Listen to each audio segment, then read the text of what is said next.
गेलो कमावे ल छोड़ी सोया तोहर बाहर गे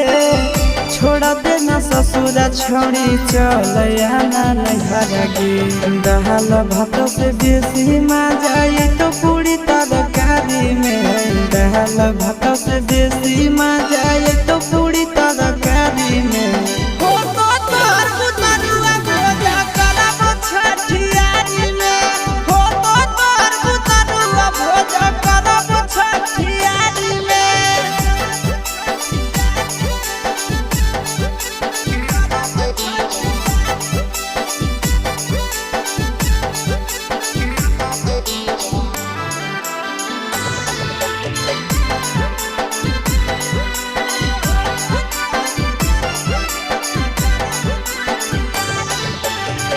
सूरज सागर रखो तोरे पर धया।